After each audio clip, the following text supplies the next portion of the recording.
बिस्मिल्लाहिर्रहमानिर्रहीम। आज हम 7वीं जमात की इस्लामिया शुरू कर रहे हैं, जिसमें हमें अपना फ़ाइनल टर्म का सेकंड चैप्टर पढ़ना है। ये है हमारा सबक मयाना रवी, सफ़ा नंबर 63 पर।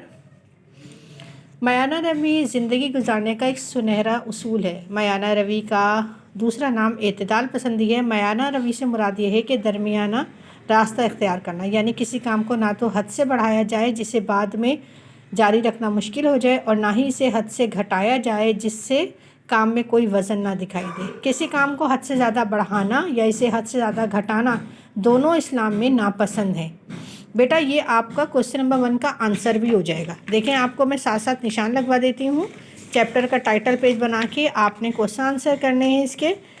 पहला सवाल है मयाना रवी से क्या मुराद है। ठीक है, तो आप देख लीजिए, जहाँ चैप्टर शुरू हो रहा है इसके पहले ही पैराग्राफ पे सेकंड लाइन से यहाँ से निशान लगा लीजिए। क्वेश्चन नंबर 1 का यहाँ से लेकर और यहाँ तक इस्लाम में नापसंद है, यहाँ तक। ठीक है, ये क्वेश्चन नंबर 1 का आंसर हो जाएगा।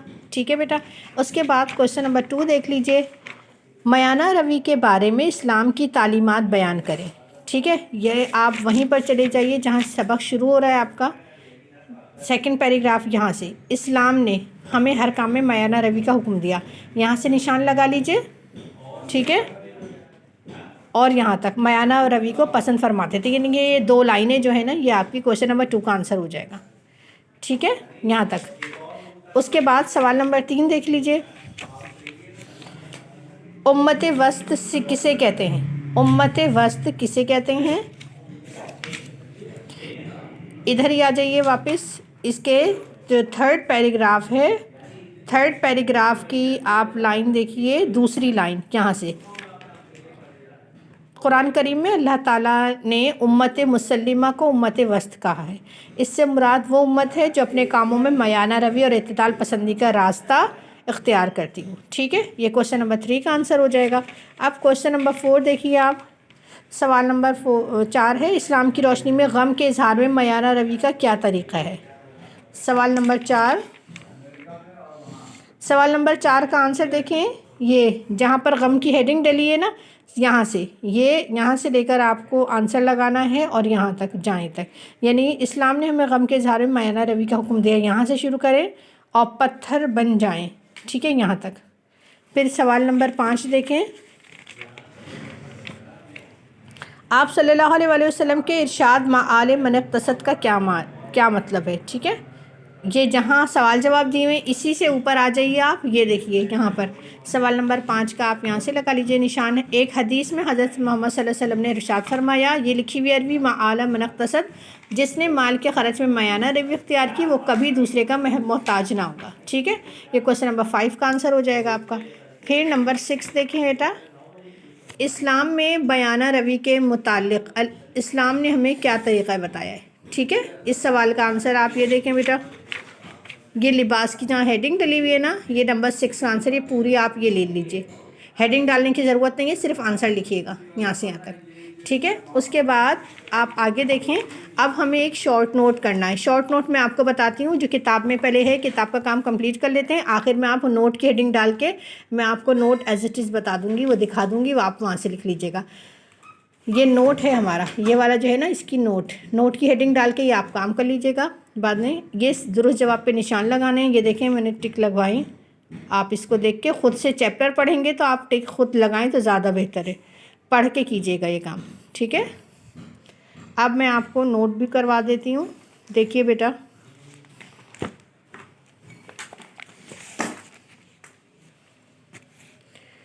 नोट की हेडिंग डाल के आप यहाँ से लिखेंगे, इस्लाम में हुकूक़ अल्लाह और हुकूक़ुल इबाद की अदायगी का बहुत ज़्यादा अहतमाम किया गया है। ठीक है, लिहाजा अल्लाह ताला ने अपने हुकूक़ की अदायगी में कोताही हो जाने पर तो माफ़ी देने का ज़िक्र फरमाया है, लेकिन अगर किसी बंदे के हुकूक़ की अदायगी में कोताही हो जाए तो जब तक वो बंदा जिसके हुकूक़ की अदायगी में कोताही हुई हो वो माफ़ नहीं करेगा तो अल्लाह ताला भी इसको माफ़ी अता नहीं फरमाएगा। इसीलिए हुकूक़ अल्लाह के साथ साथ हुकूक़ुल इबाद की अदायगी का भी बहुत ज़्यादा ख्याल रखने की ज़रूरत है। बस इतना यहाँ से यहाँ तक करना है आपको। ठीक है बेटा, इस तरह आपका चैप्टर कंप्लीट हो जाएगा। अब आ जाइए आप, सिंधी निकाल लीजिए, हमें सिंधी का काम भी करना है।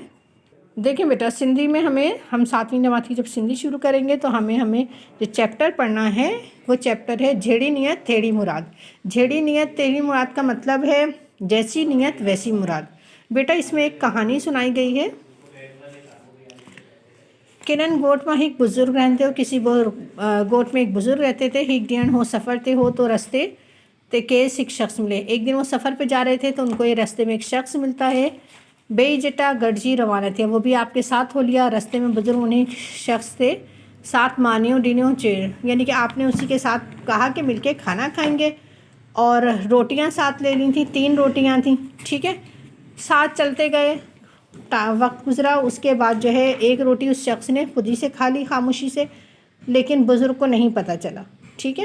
بزرگ نے کہا روٹی نکالو، بزرگ نے دیکھا کہ روٹیاں صرف 2 ہیں، ساتھی سے پوچھا تیسری روٹی کہاں ہے، تو اس نے جواب دیا مجھے علم میں یہی روٹیاں تھیں۔ کھانا کھانے کے بعد دونوں سفر پر روانہ ہوئے، چلتے چلتے ایک مقام پر دیکھا 3 سونے کی بڑی اینٹیں ہیں۔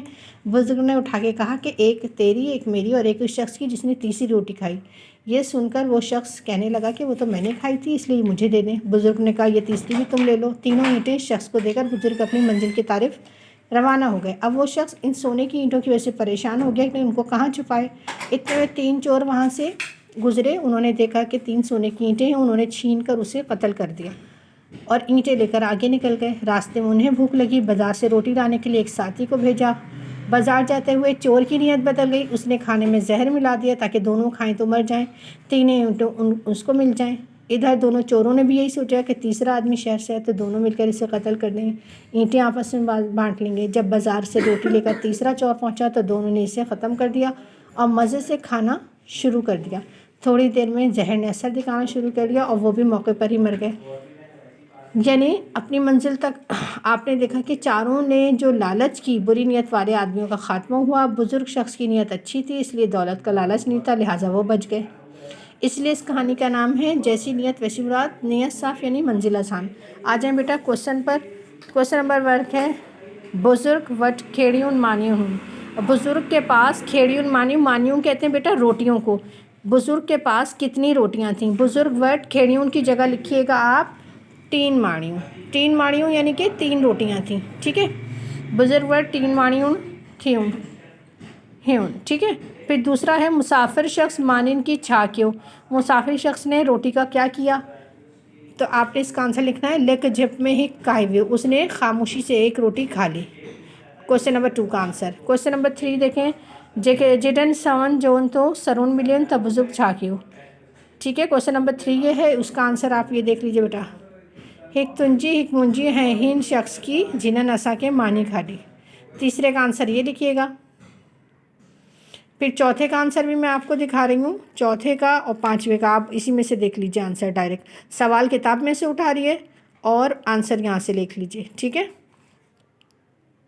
اس کے بعد آپ کا اگلا سوال ہے سندھی میں ترجمہ لکھنا ہے۔ اس کا یہاں پر آنسر دیا ہوا ہے۔ نمبر 1 کا دیکھ لیں کیسے سندھی لکھنی ہے، نمبر 2 کی کیسی لکھنی ہے۔